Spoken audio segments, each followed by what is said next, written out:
À Lifou, l'inauguration du futur hôtel Wadjabé prévue en fin d'année se prépare. L'établissement de 5 étoiles sera géré par le groupe hôtelier intercontinental et emploiera une 60aine d'employés. Sur place, ce matin, les différents acteurs du projet ont effectué une visite de chantier, des travaux en phase de finition. Le développement des activités touristiques ont été abordés ce matin avec le groupe hôtelier intercontinental. Les détails avec Alain Pidjo, le directeur de la SODIL. On fait un état des lieux sur 48 heures, donc sur 2 journées. Dans cette semaine, nous aurons une grosse réunion de travail avec eux, et au cours de laquelle on va se focaliser sur les points qui demanderont plus d'attention de notre part et des différents intervenants sur le chantier pour mettre vraiment aux normes du groupe intercontinental et satisfaire le cahier des charges qui a été signé par les 2 parties à l'origine du chantier.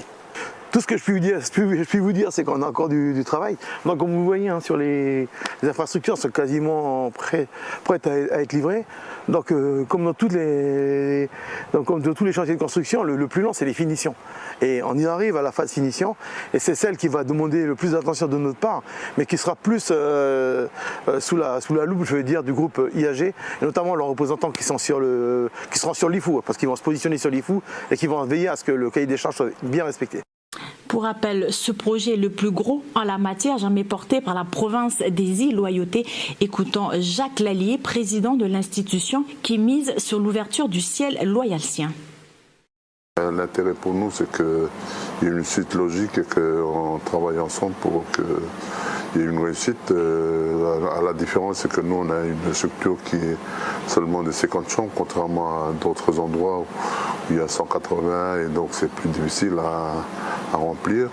Mais c'est aussi pour dire à nos institutions que les projets que nous avons lancés, notamment concernant l'aéroport international, tout ça, sur les fous, deviennent nécessaires d'abord en termes de sécurité, parce que ça doit être l'aéroport de dégagement par rapport à Tontouta, mais aussi par rapport au levier que va enclencher l'aéroport international par rapport au développement de l'ensemble des 3 îles.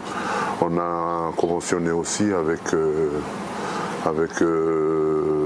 Intercontinental, avec des classes qui sont un peu plus bas que 5 étoiles et sur les 2 autres îles, notamment sur le paradis d'Ouvéa.